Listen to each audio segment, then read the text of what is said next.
तर फार वेगळं काही बोलायचं नाहीये।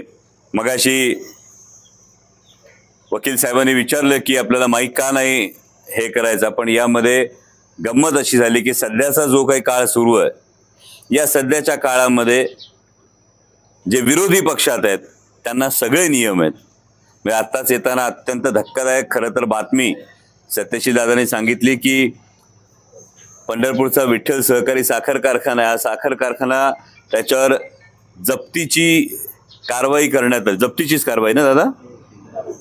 आणि यामध्ये कारण काय तर ज्यांनी तिथे निवडणूक जिंकली ते अभिजित आबा पाटील हे महाविकास आघाडीबरोबर राष्ट्रवादी काँग्रेस पक्ष शरदचंद्रजी पवार या पक्षासोबत आहेत। आपल्या तालुक्याचे भूमिपुत्र संजय शेठ पानसरे यांच्या संदर्भात काय भूमिका घेण्यात आली ही आपण बघतो। आणि सचोटीनं केवळ विरोधी पक्षात गेल्यानंतर जर अशा पद्धतीनं दमनशाही होत असेल, दडपशाही होत असेल, तर ही दडपशाही करणाऱ्या सत्ताधाऱ्यांना महाराष्ट्रातल्या स्वाभिमानी जनतेनं सांगण्याची वेळ आलेली आहे की दडपशाही आम्ही छत्रपती शिवाजी महाराजांच्या काळाच्या आधी सुद्धा सहन केलेली आहे आणि या दडपशाही नंतर याच शिवजन्मभूमीतून स्वाभिमानाचा अंगार पेटला होता छत्रपती शिवाजी महाराजांच्या नावाने। आणि हा जो स्वाभिमानाचा अंगार आहे, ही जी दडपशाही झुगारून देण्याची प्रवृत्ती, ही महाराष्ट्राची प्रवृत्ती आहे। महाराष्ट्र हा मुजरे करत झुकणारा नाही, महाराष्ट्र हा लढणाऱ्यांचा आहे आणि ही प्रवृत्ती आपल्याला दाखवून द्यायची। आज जी भूमिका आपण घेतली आदरणीय शरदचंद्रजी पवार साहेबांबरोबर राहण्याची, आज सगळ्यांनी विचार केला पाहिजे। प्रत्येकाने हा विचार करून बघा। म्हणजे आपल्याकडे काय बिहार झारखंड सारखी खनिज संपत्ती नाहीये, आपल्याकडे काही पश्चिमी उत्तर प्रदेश असेल, हरियाणा असेल, पंजाब असेल, याच्यासारखी 80-90% बागायती जमीन अशातली परिस्थिती नाहीये संपूर्ण महाराष्ट्राचा विचार केला तर।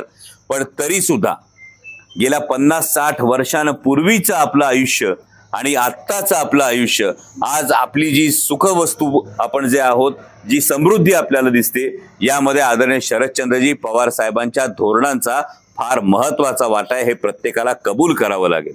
आणि म्हणून आज जेव्हा संघर्षाची वेळ आहे, आज पवार साहेबांना आव्हान दिलं जातंय, माननीय शिवसेना पक्षप्रमुख उद्धव साहेब ठाकरेंना आव्हान दिलं जातं। का आव्हान दिलं जातंय? जर त्यांनी गुडघे टेकले असते दिल्लीच्या सत्तेसमोर तर हे आव्हान कोणीच दिलं नसतं। आणि मग जसे विरोधक, जसं तुम्ही म्हणालात त्या पद्धतीनं गद्दारीचं जुन्नर तालुका कधी ऐकणार नाही, त्या पद्धतीनं गद्दारीचं महाराष्ट्रही कधी ऐकणार नाही। आता केंद्रातली सत्ता बदलणार ही काळ्या दगडावरची रेघ आहे।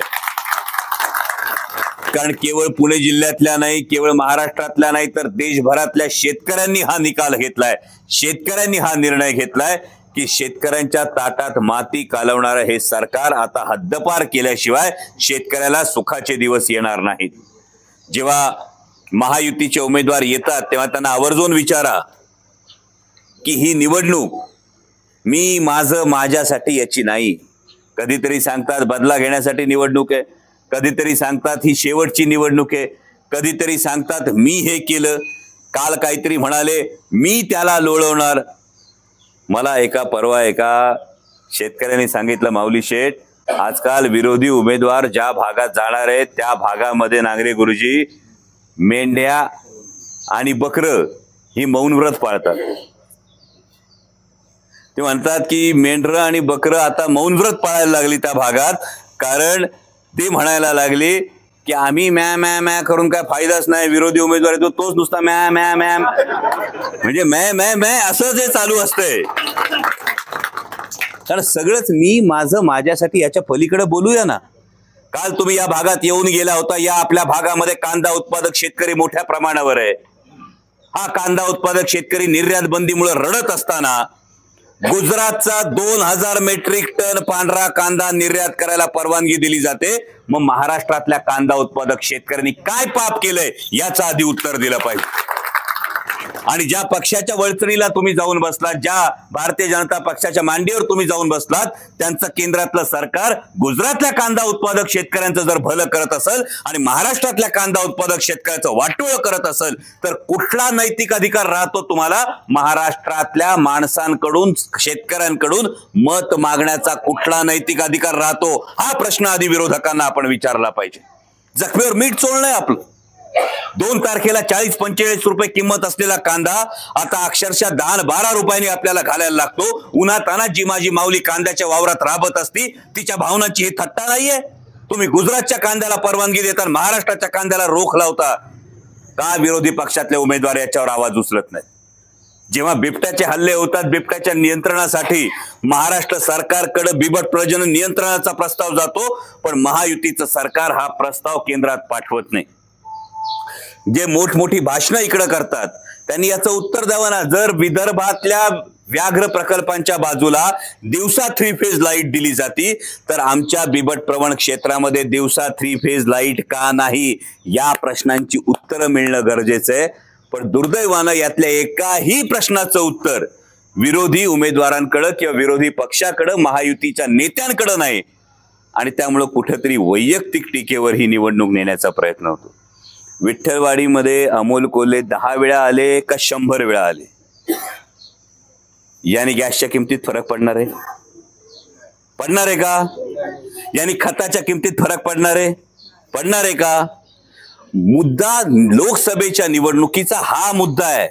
आमच्या महागाईच्या प्रश्नावर बोला, आमच्या बेरोजगारीच्या प्रश्नावर बोला, महाराष्ट्रातून पळवल्या जाणाऱ्या उद्योगधंद्यांविषयी बोला, पण हे सगळं बाजूला ठेवून कुठंतरी वैयक्तिक टीकेला जो एक पूर त्यांच्याकडून आलेला आहे, याला माझी स्वाभिमानी जुन्नर तालुक्यातली जनता, शिरूर लोकसभा मतदारसंघातली जनता अजिबात भीक घालणार नाही, याचा मला विश्वास आहे। त्यामुळे तुम्हाला सगळ्यांना हात जोडून कळकळीची विनंती आहे, गेली 5 वर्ष तुम्ही संधी दिलीत, सातत्यानं 5 वर्ष विरोधी पक्षातला खासदार असताना तुमचा आवाज बनून गरजत राहिलो। आता मी फार जबाबदारीने सांगितलं, देशातलं सरकार बदलणार ही काळ्या दगडावरची रेग आहे। त्यामुळे तुमचा खासदार हा आता सत्ता पक्षाच्या जवळचा खासदार असेल, त्याही वेळी तुमचा आवाज बनूनच संसदेत गरजत राहील, एवढी तुम्हाला सगळ्यांना विनंती करतो। पण आता आपलं चिन्ह बदललंय। चिन्ह काय ताई? तुम्ही तुतारी म्हटलं की मला पहिलं हायसं वाटतं। खरे, कारण घरी चपात्या लाटायच्या का भाकऱ्या थापायच्या ठरवतोय कोण? तुम्ही। भाजी कंची करायची ठरवतोय कोण? तुम्ही। मग मत कोणाला द्यायचं ठरवणार कोण? तुम्ही।